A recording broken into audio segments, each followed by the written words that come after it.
Existe uma carta no Novo Testamento destinada para que você e eu venhamos a compreender e conhecer a largura, o comprimento, a altura e a profundidade do amor de Deus e do seu maravilhoso plano no decorrer da história de toda a humanidade. Eu estou falando da carta, da Epístola aos Efésios, e é isso que nós vamos começar a estudar hoje.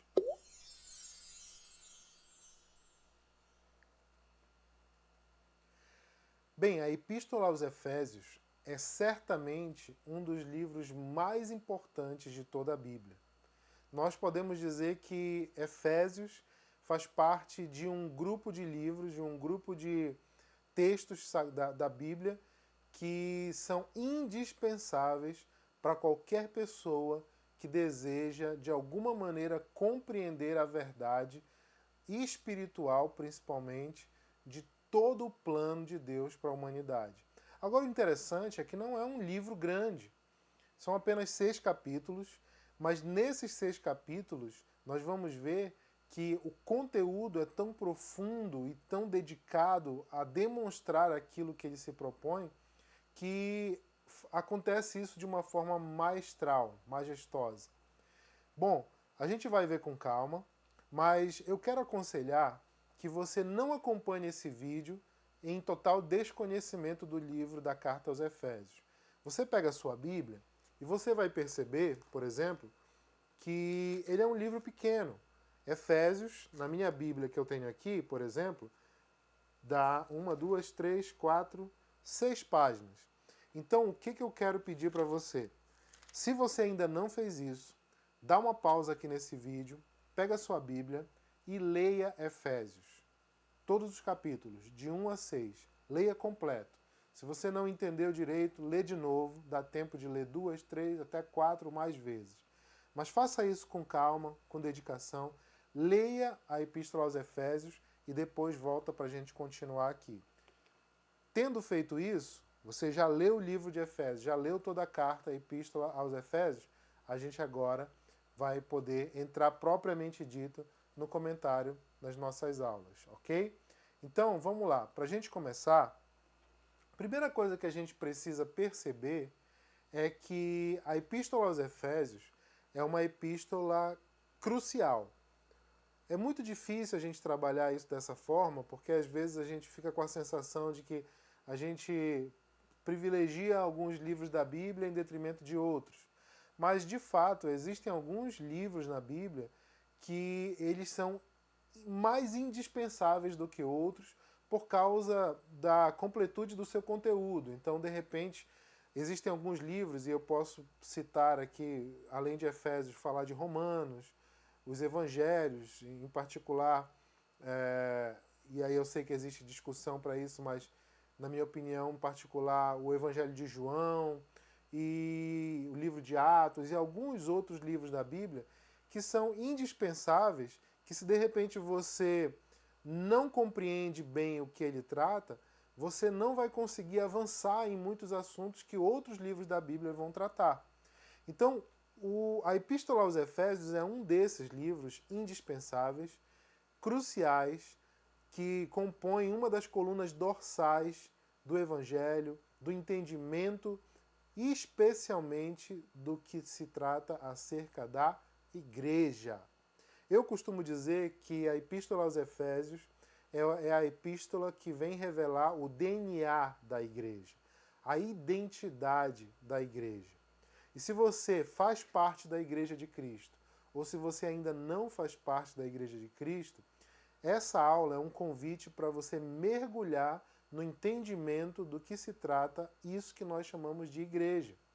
Porque a igreja pode ser, nós podemos falar igreja, ainda mais nos dias de hoje, de uma maneira geral, popular, numa linguagem popular, se dirigindo a um prédio, a um edifício. Vou à igreja. Posso falar de todas as pessoas que se reúnem em um lugar, e eu estou falando, a igreja está reunida em tal lugar. Existem muitas formas de eu utilizar essa palavra igreja, mas no sentido do que nós vamos trabalhar aqui e do que Paulo, a gente vai ver sobre a autoria do livro aos Efésios, vamos ver tudinho direitinho. E vocês vão perceber que o autor do livro, o apóstolo Paulo, ele vai trabalhar aquilo que há por trás do que há de mais raso na igreja. Você, de repente, pode ver a parte material, de repente nós podemos ver a parte predial da igreja, fica fácil a gente perceber a parte estrutural no sentido humano da coisa, mas Paulo vem trazer para nós as entranhas espirituais, como eu disse, o verdadeiro DNA, a verdadeira identidade da igreja. Mas antes da gente entrar, propriamente dito, no conteúdo da carta aos Efésios, eu quero que a gente faça uma pequena análise do contexto, como sempre a gente busca fazer. Então vamos lá. Efésios é um nome que se dá a quem fazia parte de uma cidade chamada Éfeso. Então pessoas, moradores, nascidos em Éfeso, eram chamados de Efésios. Essa cidade foi uma cidade que era muito importante na antiguidade. Na época da igreja primitiva, na época de Jesus, na época do Novo Testamento sendo composto, essa era uma cidade importantíssima no mundo. E a gente vai já ver por quê. Eu quero começar falando da cidade para que a gente possa entrar em algumas particularidades. Bom, era uma cidade greco-romana, helênica, e aí, para você que ainda não sabe, de repente, o que é helênico, o que significa isso, ou de repente você não está muito situada com essa história aí de greco-romano, eu te convido a assistir o nosso módulo, se de repente você não teve a oportunidade de assistir, o nosso módulo que dá uma introdução aos evangelhos e aos livros do Novo Testamento. Dá uma olhadinha lá, você vai compreender bem o que significa isso.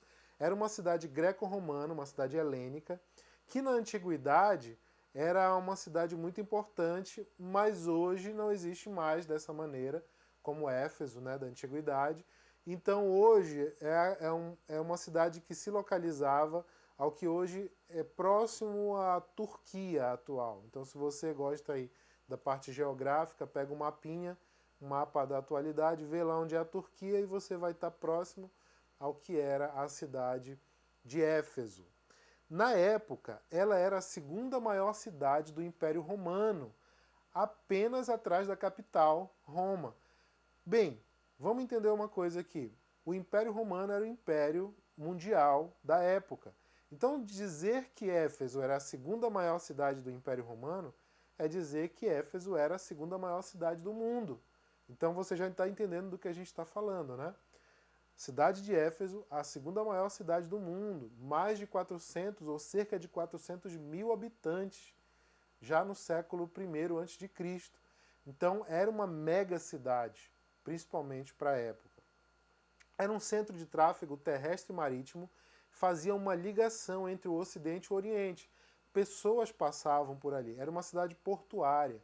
Então, se você é de uma cidade portuária, já foi ou conhece cidades portuárias, você vai saber e perceber que cidades portuárias têm a característica de ter sempre gente de outras partes do mundo ali.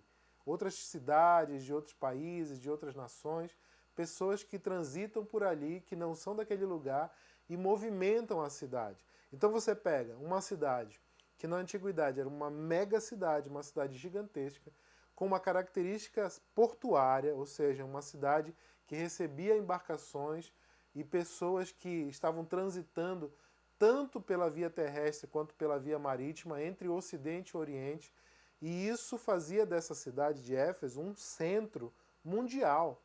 É como se todo mundo passasse por ali.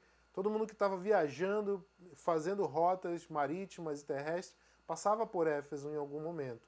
Então era uma cidade muito importante na época. Anteriormente, lá atrás, nos primórdios da cidade, os fenícios haviam fundado, no local, um santuário em honra a uma divindade feminina que era adorada sob o símbolo da lua. Isso aconteceu bem antes, séculos antes desse período neotestamentário, do Novo Testamento. Então, havia ali os fenícios plantaram ali, vamos dizer assim, a cultura de uma adoração a uma deusa feminina que era representada ali pelo símbolo da lua e ela trazia a força, eles diziam que ela era vinculada à força da geração, ou seja, a questão da maternidade, a questão de gerar vida, aquilo que se refere à gravidez feminina, de gerar uma outra vida, tudo isso era vinculado a essa divindade feminina. E eles fundaram, eles construíram um templo que, claro, a gente não tem fotos disso tudo, mas há muitos registros que indicam que já era um templo sofisticado à época. Esse templo acabou sendo destruído, ele depois outros povos foram conquistando a cidade, mas aquela cultura que iniciou com os fenícios ali, nessa veneração dessa deusa feminina, ela gerou, ela germinou, ela cresceu. Então, a veneração dessa deusa, dessa divindade, começou a atrair gente de outros lugares. Lembra, era uma cidade portuária, ali na costa, então era uma cidade de fácil acesso. E aí você cria uma cultura de uma veneração à época, e aí você começa a receber naquele lugar pessoas que vinham de outras partes do mundo visitar para conhecer o templo, para prestar uma adoração. Nós temos lugares hoje no mundo, em várias partes, inclusive no Brasil, que hoje atuam de forma parecida. Por exemplo, eu estou gravando essa aula aqui em Belém do Pará.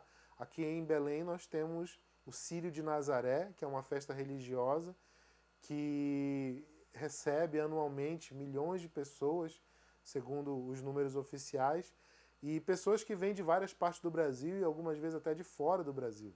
Né? Em São Paulo tem Aparecida, em Portugal, em outras partes do mundo, existem cidades e localidades que concentram uma certa religiosidade, uma certa festa religiosa ou algum costume religioso que atrai pessoas de outras partes do mundo, e era mais ou menos o que acontecia ali. Pessoas iam para Éfeso para realizar alguma oferenda, alguma adoração, alguma veneração, um sacrifício, ou apenas para conhecer, porque tinha sido se tornou muito grandioso, cresceu em fama, todo mundo conhecia, tinha curiosidade, queria um dia ver esse templo dessa divindade lá em Éfeso. Bem, eu falei que o templo eventualmente foi destruído, foi construído por outros povos um segundo templo.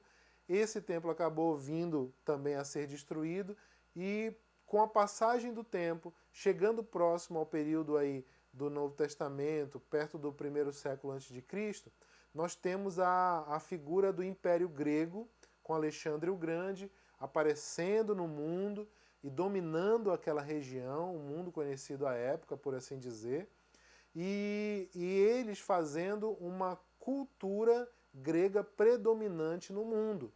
Tanto que a língua oficial, ou extraoficial, mas a língua mais falada em toda parte do mundo se tornou o grego. Por exemplo, a cultura grega ela se estabeleceu como uma cultura que sobrepujava as culturas menores, vamos dizer assim, de povos menores. Então a cultura grega ela prevaleceu no mundo naquele tempo. Dessa mesma forma, aconteceu com divindades. Então, para você ter uma ideia, essa veneração, esse culto que vem de lá de trás, dos fenícios e séculos antes, acabou sendo transformado no culto a uma divindade grega chamada Ártemis.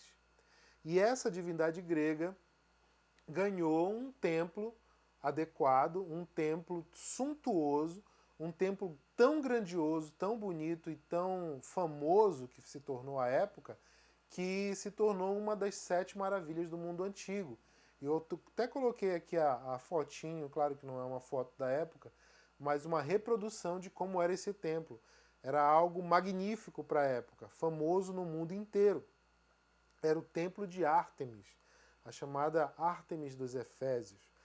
Depois, com o advento do Império Romano, tomando conta da região e do mundo conhecido, né, dominando o mundo, sobrepujando o Império Grego, eles apenas continuaram com a mesma cultura, continuaram com o mesmo processo de veneração, o mesmo templo, as mesmas práticas, praticamente a mesma coisa, mas mudaram o nome, né? E aí colocaram o nome de uma deusa romana, no caso, chamada Diana, mas ambas sendo a mesma divindade, apenas uma com o nome grego Ártemis, outra com o nome romano de Diana. Mas se tratava da mesma divindade. E aquilo que circulava em torno dessa veneração era igual. O que havia ali no contexto do templo de Diana, ou do templo de Ártemis? Havia a prostituição cultual, que eram mulheres que se prostituíam nas dependências ou nos arredores do templo, como uma forma de adorar a deusa, já que essa deusa era uma deusa ligada à geração da vida, mais propriamente dita a como era escrito, ou como há registros da época, a deusa, uma deusa ligada à fertilidade. Então, mulheres se prostituíam no templo e homens iam até o templo e tinham relações sexuais com essas mulheres. E isso era colocado diante da deusa Diana, da deusa Ártemis, como uma adoração, como uma oferenda, uma oferta. E até há registros que declaram que havia verdadeiras orgias, orgias gigantescas mesmo no templo, de algo cultual para essa deusa da fertilidade. Então, quando chegava, por exemplo, na época da primavera, há registros que falam que essas mulheres, essas prostitutas cultuais, elas andavam ao redor do templo com os seios de fora, de uma maneira sensual e colocando a sua prostituição à disposição dos homens que fossem visitar o local, para que na primavera elas fossem ali, no caso, representando uma oferenda a Diana, a Ártemis, elas fossem fecundadas, elas tinham filhos e aí existem até indícios de que havia sacrifícios desses filhos algumas vezes, mas o fato é de que existia esse contexto de prostituição cultural, existia um contexto de visitação de pessoas de diversas partes do mundo para conhecer, e a cultura da cidade girava em torno dessa religiosidade, desse tipo de culto. Por quê? Porque isso era algo que se tornou principal naquela cidade. Então isso se tornava um chamatriz, isso atraía as pessoas do mundo todo, isso se tornou a principal cara daquela cidade. Então, de uma maneira ou de outra, essa cultura acabou invadindo todos os tipos de povos que por ali habitavam. Há registros que demonstram que os judeus que moravam ali eram os que mais se reservavam quanto às práticas, quanto, por exemplo, na época dessas prostituições cultuais de uma maneira muito mais exacerbada, que era na época da primavera, quando se acreditava que era a época do ano da fertilidade. Por exemplo, nessa época, há registros que demonstram que os judeus ficavam mais reclusos, se negavam a passar perto daquele local, e eles eram até enxergados por causa disso como pessoas antipáticas, antissociais, e não havia um bom relacionamento, principalmente nessa época do ano, entre os judeus e outros moradores daquela cidade, porque a cidade girava em torno dessa prática cultural religiosa, pagã, idólatra, e isso invadia outros assuntos, como a própria noção de espiritualidade dos efésios, dos moradores da cidade de Éfeso. Os moradores da cidade de Éfeso tinham uma noção de espiritualidade bastante esotérica. Existia uma noção de que havia os espíritos maus, os demônios, e eles destinavam-se a perturbar a vida das pessoas, e eles precisavam o tempo todo estar buscando subterfúgios mágicos para que eles pudessem se livrar com um passe ou com uma determinada mágica, ou com algum determinado truque, eles se livrarem de alguma influência desses espíritos malignos. Então o povo era um povo com bastante esoterismo, era um povo com bastante costume e acostumado, vamos dizer assim, à prática de prostituição cultural, de paganismo e de todo esse contexto. A cultura girava toda em torno disso, certo? Então isso dá mais ou menos para nós. É claro que haveria muito mais para a gente falar a respeito dessa cidade, mas a gente não precisa se delongar muito nisso. A gente vai prosseguir aqui. E sobre a cidade de Éfeso, se você quiser dar uma pesquisada maior aí, você pode entrar na internet, joga aí Éfeso, você vai encontrar bastante informação, tem muita coisa. Mas para nós, está de bom tamanho nós compreendermos um pouco desse contexto para a gente dar prosseguimento. Então vamos lá. Vimos um pouco sobre a cidade de Éfeso, agora vamos falar especificamente sobre a carta aos Efésios.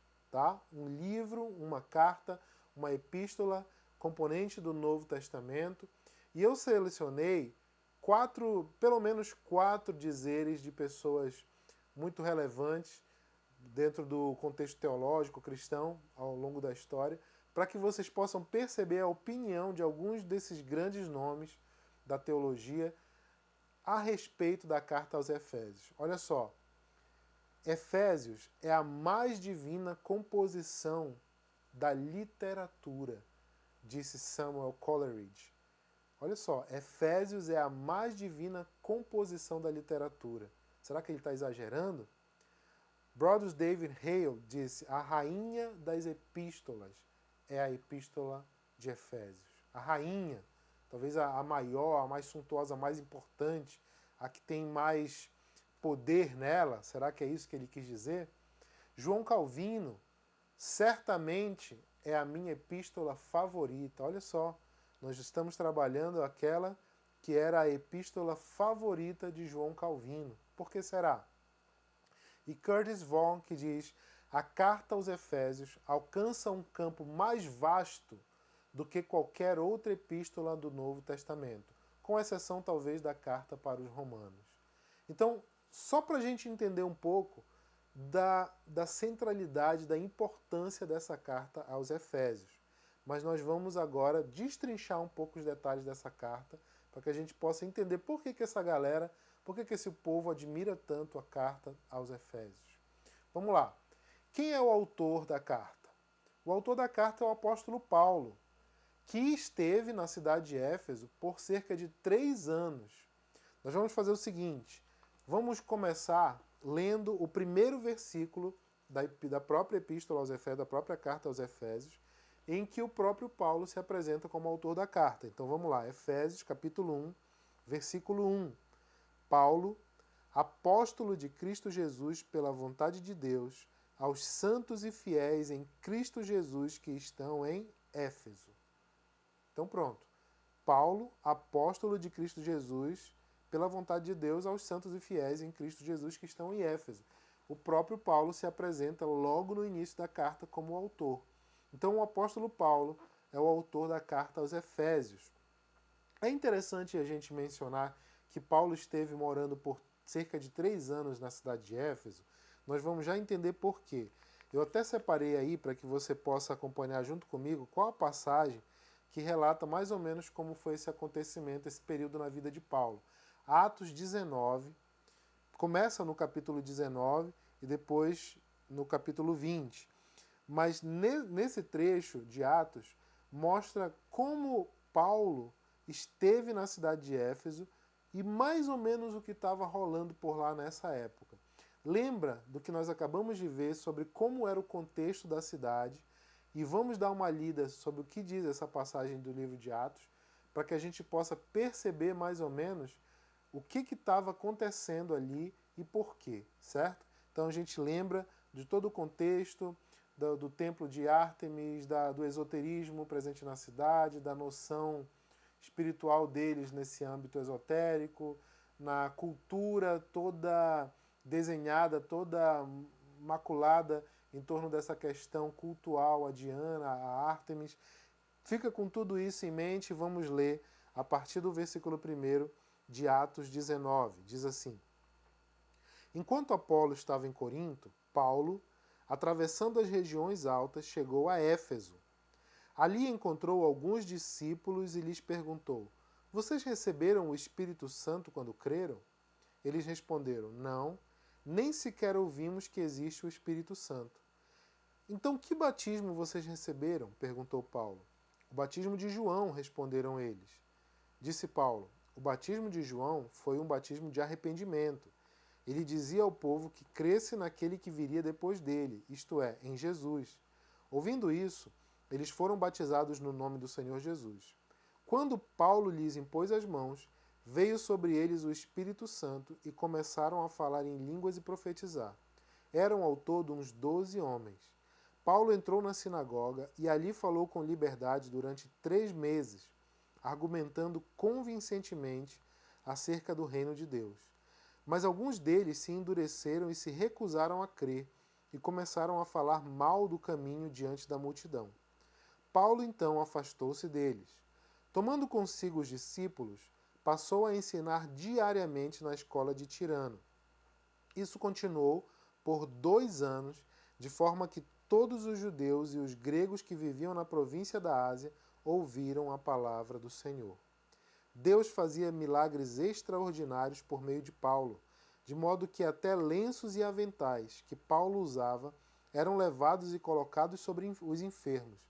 Estes eram curados de suas doenças e os espíritos malignos saíam deles. Alguns judeus que andavam expulsando espíritos malignos tentaram invocar o nome do Senhor Jesus sobre os endemoniados, dizendo: em nome de Jesus, a quem Paulo prega, eu lhes ordeno que saiam. Olha que passagem engraçada aqui e interessante. Os que estavam fazendo isso eram os 7 filhos de Seva, um dos chefes dos sacerdotes dos judeus. Um dia, o espírito maligno lhes respondeu: Jesus eu conheço, Paulo eu sei quem é, mas vocês, quem são? Então, o endemoniado saltou sobre eles e os dominou, espancando-os com tamanha violência que eles fugiram da casa nus e feridos. Que vergonha, hein? Quando isso se tornou conhecido de todos os judeus e gregos que viviam em Éfeso, todos eles foram tomados de temor, e o nome do Senhor Jesus era engrandecido. Muitos dos que creram vinham e confessavam e declaravam abertamente suas más obras. Grande número dos que tinham praticado ocultismo reuniram seus livros e os queimaram publicamente. Calculado o valor total, este chegou a 50.000 dracmas. Vou já falar para vocês o que significa isso. Dessa maneira, a palavra do Senhor muito se difundia e se fortalecia. Depois dessas coisas, Paulo decidiu no Espírito ir a Jerusalém, passando pela Macedônia e pela Caia. Ele dizia: depois de haver estado ali, é necessário também que eu vá visitar Roma. Então enviou a Macedônia 2 dos seus auxiliares, Timóteo e Erasto, e permaneceu mais um pouco na província da Ásia. Bem, vamos dar uma pausa aqui para a gente dar uma respirada e perceber aonde a gente está, como a gente está, o contexto e tudo mais. Nós falamos um pouco sobre como era o contexto e a situação na cidade de Éfeso naquela época.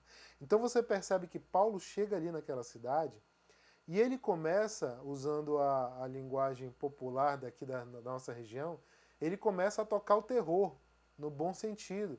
Ele começa a evangelizar as pessoas e ele começa a fazer isso de uma maneira a demonstrar o poder de Deus, de uma maneira tão clara, tão evidente, que muitos vinham a Cristo por meio desse ministério de Paulo acontecendo ali. Então Paulo pregava o evangelho, curava enfermos, expulsava demônios de pessoas endemoniadas. E isso estava se tornando algo que começou a se tornar famoso na cidade.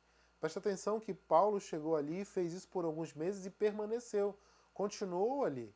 E ele estava fazendo disso já uma prática diária, de modo que as pessoas já estavam se habituando com aquela presença do apóstolo Paulo e dessas coisas acontecendo. Quando a gente lê aqui, por exemplo, no versículo 8, no versículo 6, diz que quando Paulo chegou ali, conversou com alguns discípulos de Jesus, né, do caminho, e eles tinham sido batizados no batismo de João. Faltava para eles o conhecimento a respeito de Jesus Cristo por completo. Paulo dá a eles essa instrução, esse conhecimento, e no versículo 6, quando Paulo lhes impôs as mãos, veio sobre eles o Espírito Santo e começaram a falar em línguas e a profetizar. Eram ao todo uns 12 homens.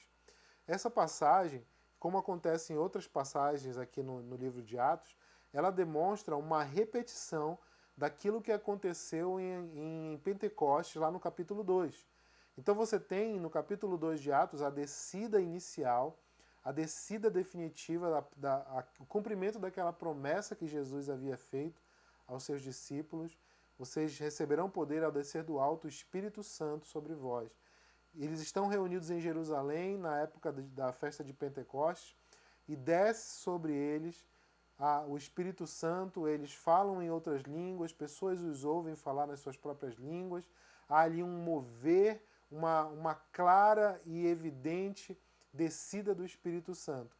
Esse evento se repete em menor escala, em locais específicos, no decorrer do livro de Atos. Por exemplo, lá no capítulo, se eu não me engano, no capítulo 8, você vai ver isso acontecendo em Samaria, com Filipe pregando ali e fazendo algo que provoca também a descida do Espírito Santo sobre os samaritanos. Você vai ver isso acontecendo alguns capítulos depois, talvez capítulo 10, se não me falha a memória, 10 ou 11, também acontecendo através de Pedro, já em Cesareia, mais acima, já na casa de Cornélio, com a família de Cornélio, e você vê aqui no capítulo 19 isso acontecendo pelas mãos do apóstolo Paulo, por intermédio do apóstolo Paulo, já numa localidade bem distante daquela região ali da Palestina. Já estamos falando de Éfeso, já uma cidade distante. Se você lembrar da promessa e das palavras de Jesus sobre o contexto do que viria a acontecer imediatamente à descida do Espírito Santo, você consegue fazer mais ou menos uma figura dessas confirmações que vêm aparecendo no decorrer da ação da igreja primitiva. Jesus disse: vocês serão minhas testemunhas em Jerusalém, na Judéia, em Samaria e até os confins da terra. Olha só como ele fala. Vocês serão minhas testemunhas em Jerusalém, ou seja, nesse lugar aqui onde vocês estão inicialmente. Foi lá que o Espírito Santo desceu a princípio, lá em Pentecostes, Atos 2. Vocês também serão minhas testemunhas em toda a Judéia. A Jerusalém está na Judéia, então a Judéia é aquela região ali. Só que Jesus estica um pouquinho mais para cima, para uma região que era local que os judeus consideravam de um povo mestiço, um povo que não talvez pudesse ser considerado ali um povo que eles aceitassem como povo de Deus também, que eram os samaritanos, mas inclui aí. Você vê Filipe fazendo essa ponte e por intermédio de Filipe o Espírito Santo descendo e evidenciando também algo entre os samaritanos ali em Samaria. Então, olha, na Judéia, em Jerusalém, toda a Judéia, Samaria e até os confins da terra. Se você continua subindo aí no mapa da região, você tem Jerusalém, você sobe um pouco Samaria, você sobe mais um bocado ali, passando a região da Galileia, você chega em Cesareia de Filipe, é quando acontece, aonde acontece todo aquele movimento ali de Pedro chegando na casa de Cornélio, e ali nos confins da terra, Paulo coloca a sua vida à disposição de Deus e o Espírito Santo o utiliza para ser um canal, para que o Espírito Santo também desça de uma maneira muito parecida com o que aconteceu em Pentecostes, com o que aconteceu em Samaria, com o que aconteceu em Cesareia de Filipe, repetindo o processo e confirmando assim que o Espírito Santo não veio apenas para os judeus, não veio apenas para um grupo específico, mas veio para todo aquele que crê e confessa o nome de Jesus Cristo. Então, esse acontecimento, para você ter uma ideia de como estava se dando o contexto de Paulo em Éfeso, esse acontecimento marca uma igreja no local. Então, havia ali já discípulos de Jesus, mas que quando Paulo chega, ele fortalece esses discípulos mais profundamente na verdade, na palavra, eles recebem o Espírito Santo e eles ali se fortalecem como igreja. Então começa a nascer uma igreja que, fortalecida pelo Espírito Santo ali, está sendo trabalhada e doutrinada por Paulo, pelo apóstolo Paulo. Então, a gente tem até, por exemplo, eu falei para vocês que a cidade de Éfeso era uma cidade cheia de ocultismo, de esoterismo. A gente tem até aqui a descrição, por exemplo, no versículo 11, de que Paulo ali era usado por Deus para fazer milagres extraordinários, de modo que até o lenço de Paulo, o avental que Paulo usava, era levado e colocado sobre os enfermos para que eles fossem curados de suas doenças, demônios eram expulsos. Por que isso provavelmente é destacado aqui? Porque certamente aquela cidade era uma cidade que já estava, de alguma certa maneira, acostumada a essa realidade do espiritual, por causa do seu ocultismo, por causa do seu esoterismo. Então, se você, continuando aqui no período que a gente leu, você vai ver, por exemplo, alguns judeus que tinham esse hábito de expulsar demônios, observam Paulo expulsando demônios em nome de Jesus, eles vão tentar fazer a mesma coisa, e o demônio vira para eles certa feita e diz, olha, conheço Jesus, sei quem é Paulo, mas vocês, na boa, não sei quem são, não. E o demônio é que bota eles para correr, né? E eles saem envergonhados, nus, e eles percebem que não é uma fórmula mágica. Lembra que eu falei para vocês? O que eu estou querendo dizer com tudo isso? Que havia um contexto ali que mesmo quem era judeu, que morava na região, estava, talvez até involuntariamente, mas impregnado daquela cultura de ocultismo, de idolatria e dessas práticas esotéricas, e isso influenciava a cidade como um todo. E se você lembrar da característica de ser uma cidade portuária, que recebia pessoas, que pessoas transitavam por ali, chegavam de outras partes do mundo e partiam para outras partes, você vai perceber que, de repente, aquilo funcionava como um discipulado. Por quê? Porque pessoas chegavam ali, aprendiam alguma coisa, observavam alguma coisa, praticavam alguma coisa e levavam aquele conhecimento, aquela prática, de repente, à frente para outras localidades. Paulo se dedica a passar alguns anos da sua vida, do seu ministério ali, muito estrategicamente. E é importante a gente perceber isso. O apóstolo Paulo, inclusive, fazendo um parêntese aqui, ele tinha essa característica, ele aproveitava as oportunidades de uma maneira muito bem estrategicamente atribuída. Por quê? Porque Paulo, ele sabia que o contexto da cidade era um contexto de influência para muitas partes do mundo. A gente já vai entender por que eu estou batendo nessa tecla aqui. Então Paulo, não à toa, se dedica a ficar ali, a fincar a profundidade de uma igreja ali naquele local, ok?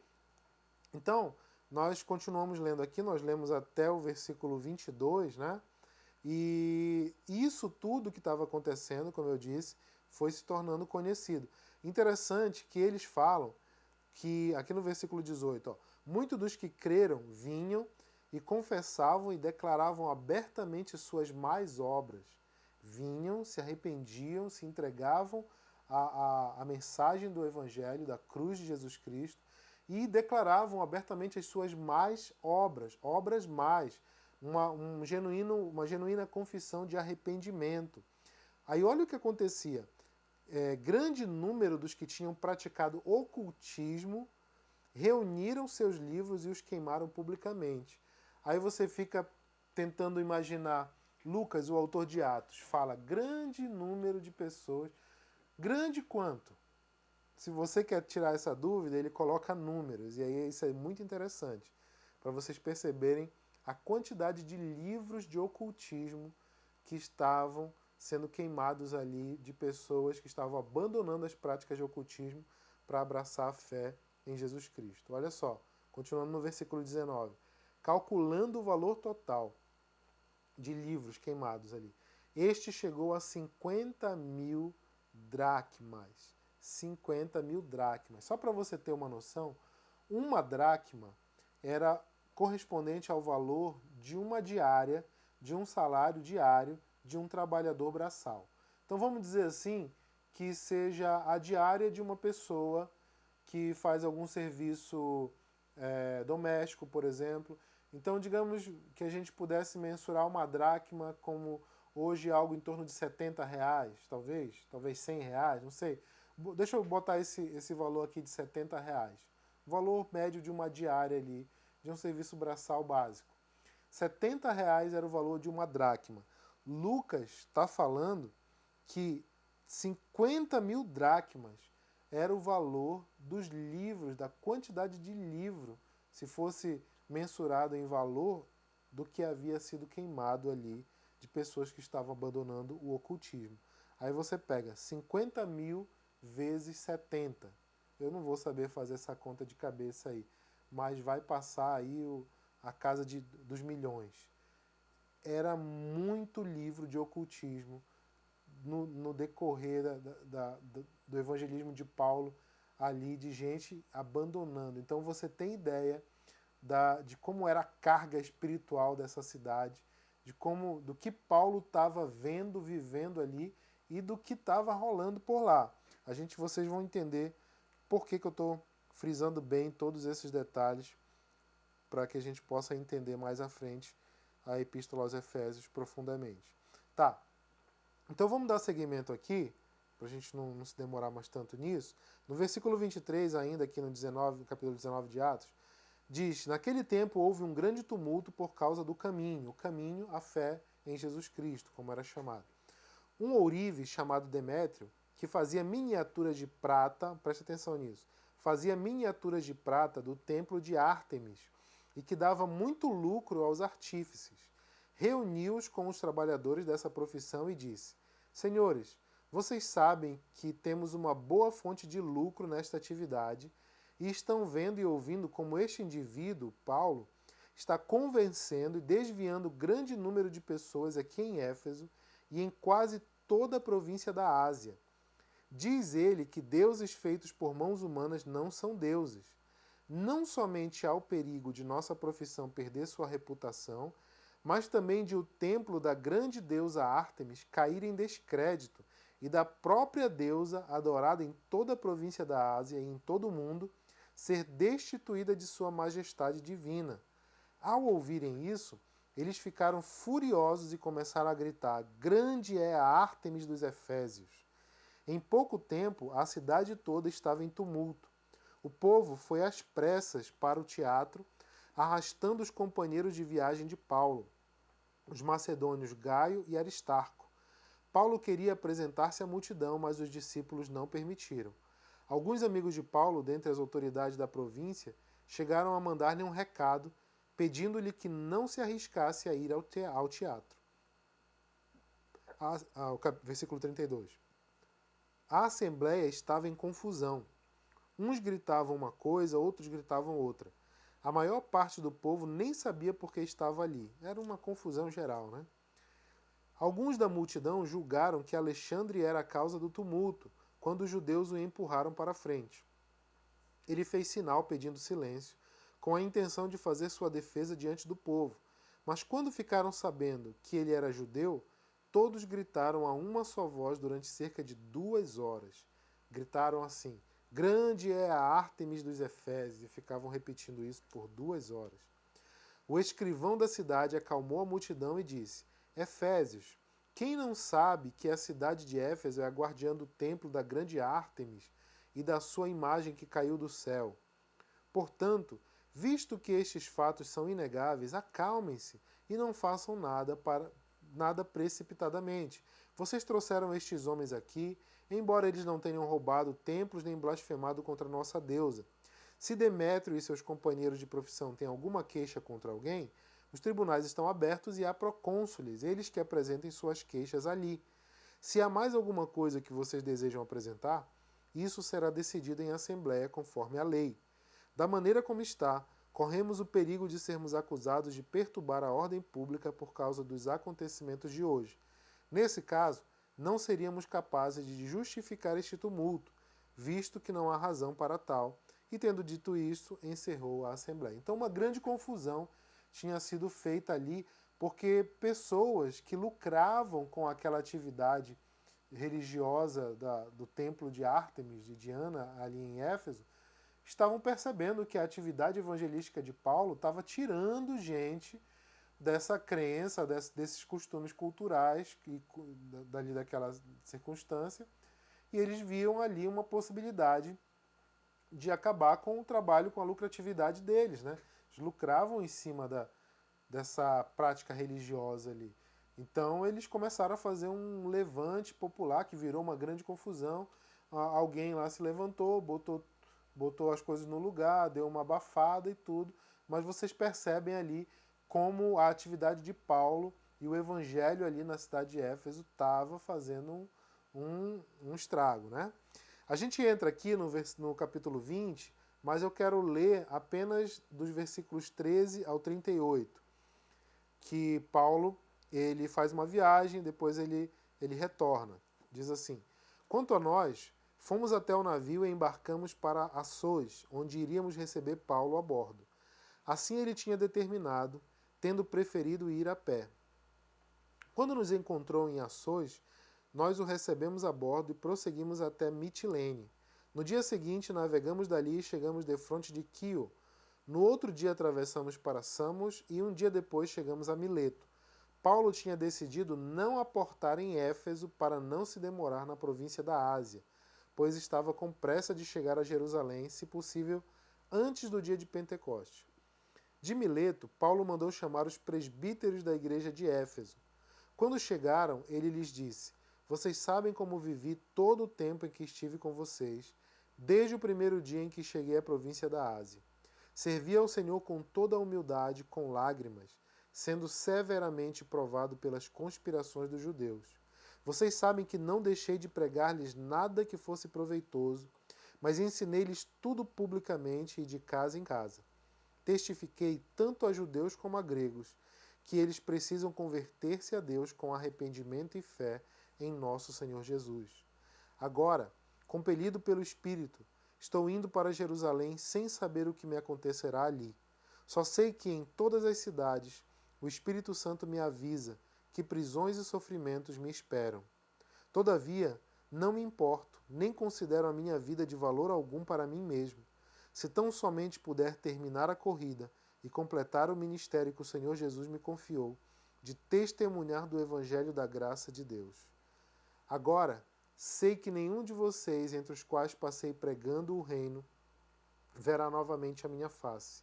Portanto, eu lhes declaro hoje que estou inocente do sangue de todos, pois não deixei de proclamar-lhes toda a vontade de Deus. Cuidem de vocês mesmos e de todo o rebanho sobre o qual o Espírito Santo os colocou como bispos, para pastorearem a igreja de Deus, que ele comprou com seu próprio sangue. Sei que depois da minha partida, lobos ferozes penetrarão no meio de vocês e não pouparão o rebanho. E dentre vocês mesmos se levantarão homens que torcerão a verdade, a fim de atrair os discípulos. Por isso, vigiem. Lembre-se de que durante 3 anos jamais cessei de advertir cada um de vocês disso, noite e dia, com lágrimas. Agora eu os entrego a Deus e à palavra da sua graça, que pode edificá-los e dar-lhes herança entre todos os que são santificados. Não cobicei a prata, nem o ouro, nem as roupas de ninguém. Vocês mesmos sabem que estas minhas mãos supriram minhas necessidades e as de meus companheiros. Em tudo que fiz, mostrei-lhes que, mediante trabalho árduo, devemos ajudar os fracos, lembrando as palavras do próprio Senhor Jesus, que disse: há maior felicidade em dar do que em receber. Tendo dito isso, ajoelhou-se com todos eles e orou. Todos choraram muito e, abraçando-o, o beijavam. O que mais os entristeceu foi a declaração de que nunca mais veriam a sua face. Então o acompanharam até o navio. Então, uma despedida dramática de Paulo com os líderes da igreja em Éfeso. Uma igreja que estava ali então montada, estabelecida, com uma liderança que Paulo deixa ali preparada para que enfrentassem as dificuldades do contexto daquela cidade, mas que fortalecessem a igreja naquele local.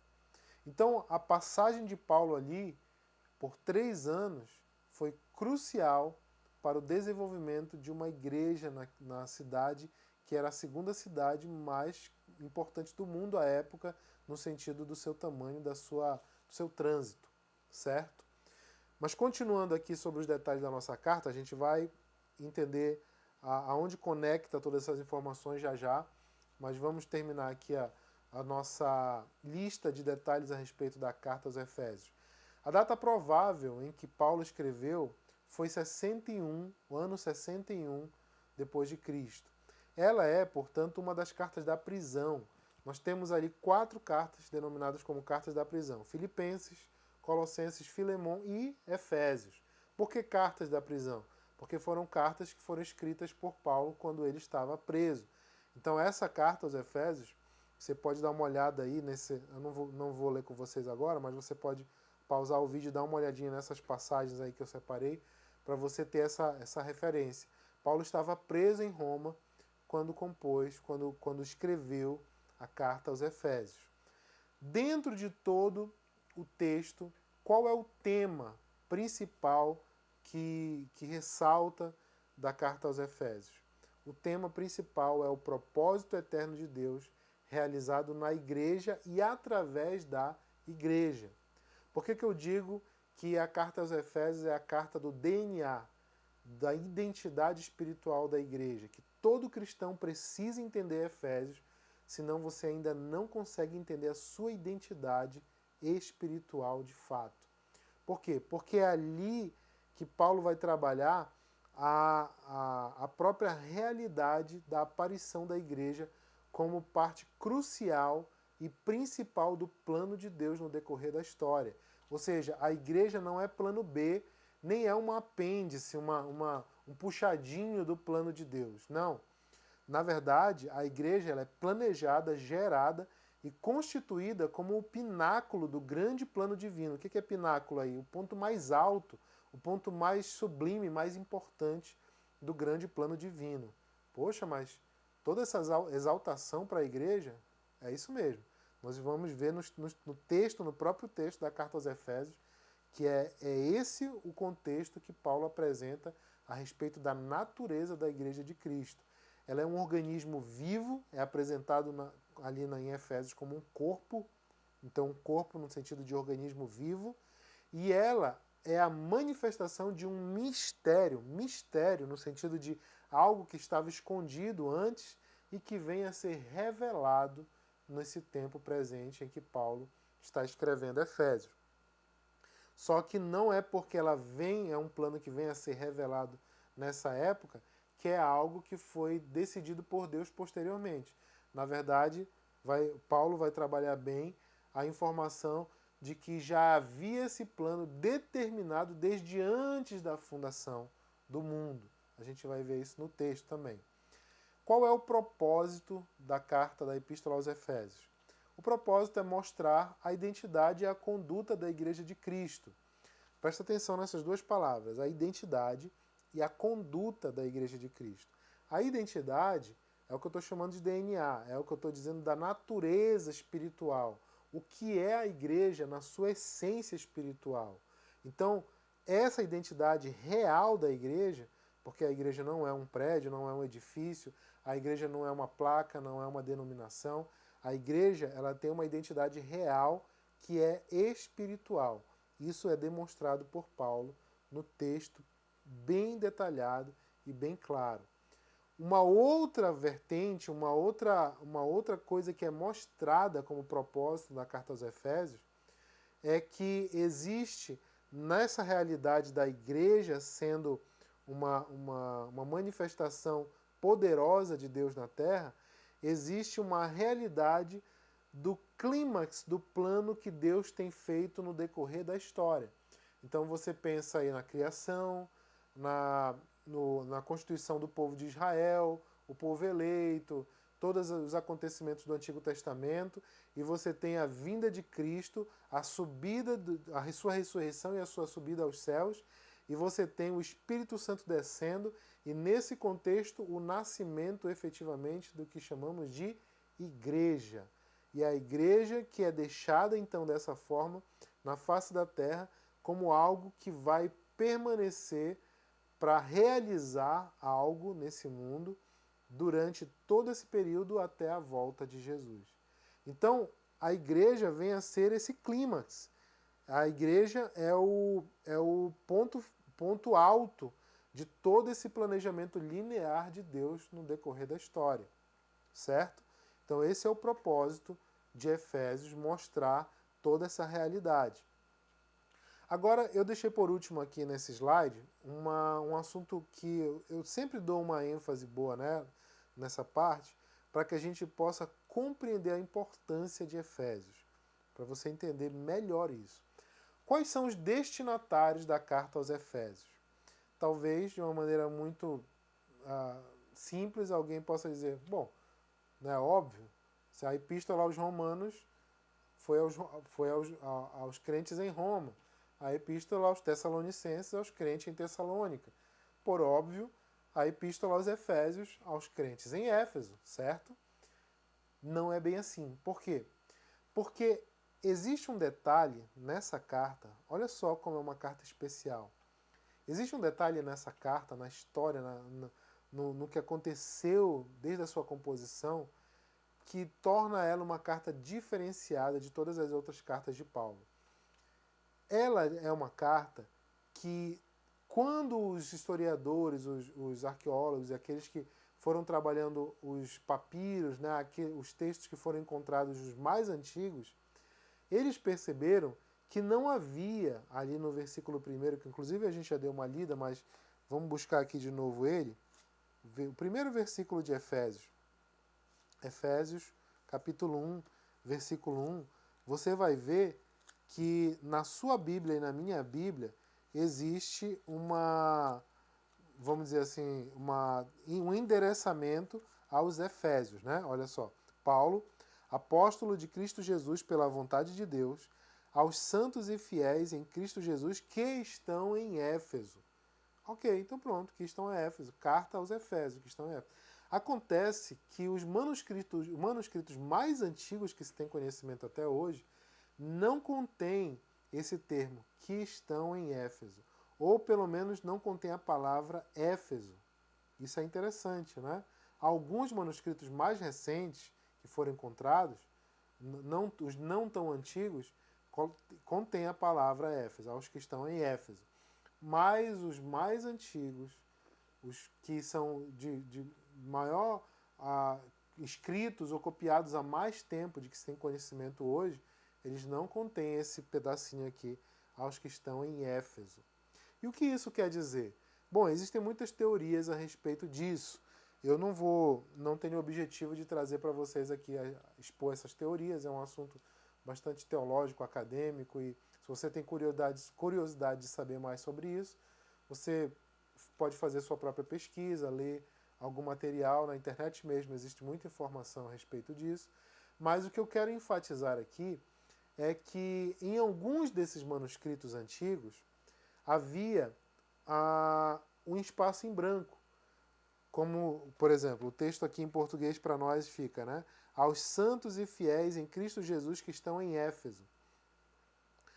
Alguns manuscritos, não muitos, havia um espaço, como se tivesse um espaço em branco para ser preenchido, como que tivesse assim, aos santos e fiéis em Cristo Jesus que estão em... E aí, algo a ser preenchido talvez.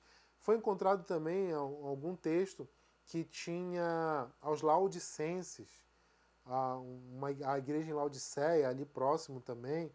E a teoria que mais provavelmente explica todos esses acontecimentos, e eu estou resumindo muito isso aqui, tá?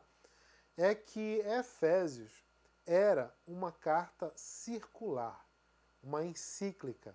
O que quer dizer uma carta circular? Uma carta circular é uma carta que não é destinada apenas a uma pessoa, a um grupo específico, mas é uma carta aberta, que destina-se a ser lida, compreendida por muitas pessoas, se não por todas as pessoas que tenham contato com aquela carta.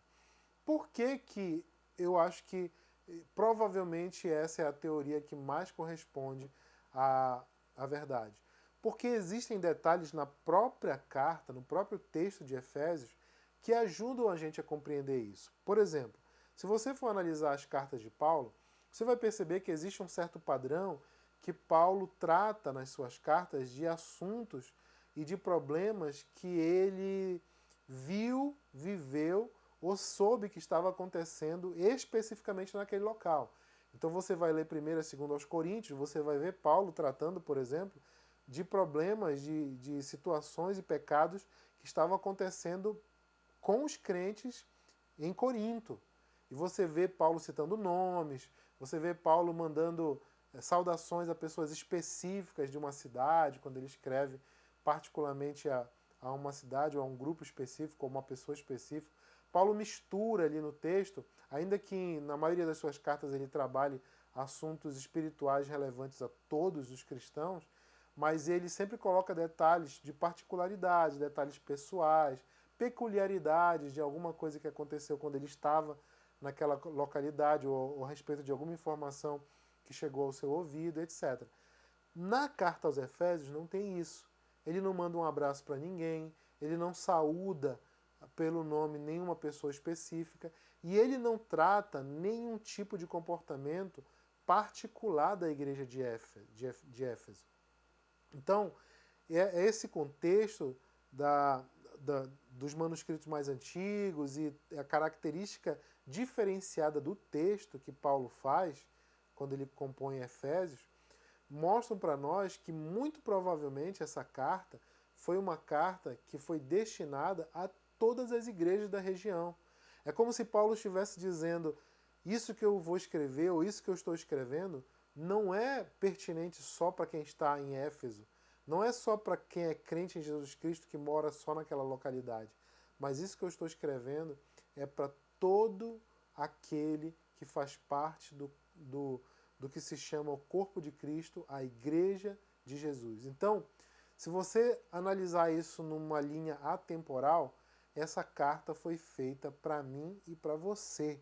Essa carta foi feita para as igrejas em Belém do Pará, essa carta foi feita para as igrejas de São Paulo, essa carta foi feita para as igrejas de Brasília, do Rio de Janeiro, do estado do Acre, do Amazonas, do Tocantins, dos Estados Unidos, de toda a Europa, da África, do Japão, de qualquer lugar do mundo e de qualquer época, porque Paulo vai adentrar assuntos de realidade espiritual imutável a respeito da igreja.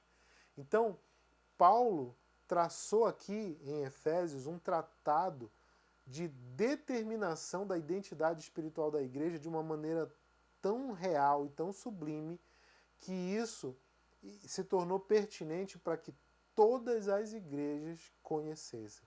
É como se Paulo estivesse dizendo, isso não tem que ir só para os Efésios, isso tem que ir para todos os cristãos do mundo todo, porque isso aqui é identidade de cada um de nós e cada um precisa se conscientizar dessa identidade.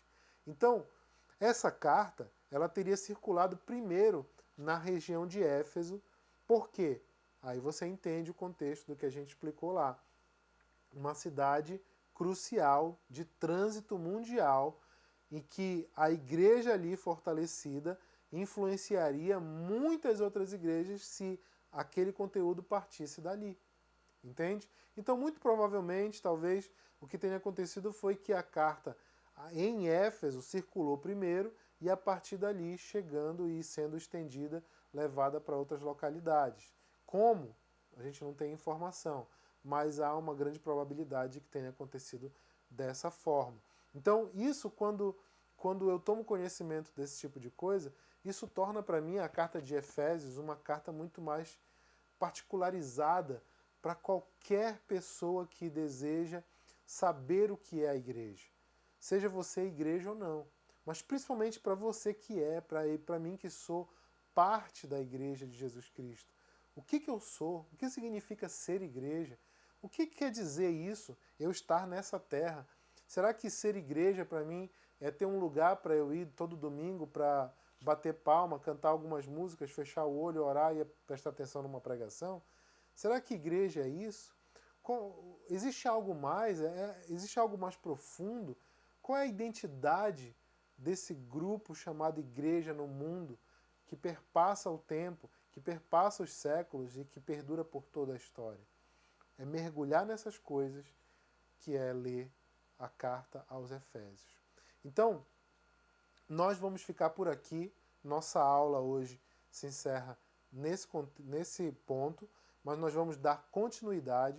Se você quer saber mais, entrar no texto propriamente dito, trabalhar o esboço e todos os detalhes da Epístola aos Efésios, fica com a gente, assiste o vídeo da próxima aula, das próximas aulas, para que a gente possa ter o entendimento completo e a gente nunca mais vai enxergar nós mesmos enquanto igreja de uma maneira leviana ou de uma maneira superficial. Você vai ver. Fica com a gente. Até a próxima.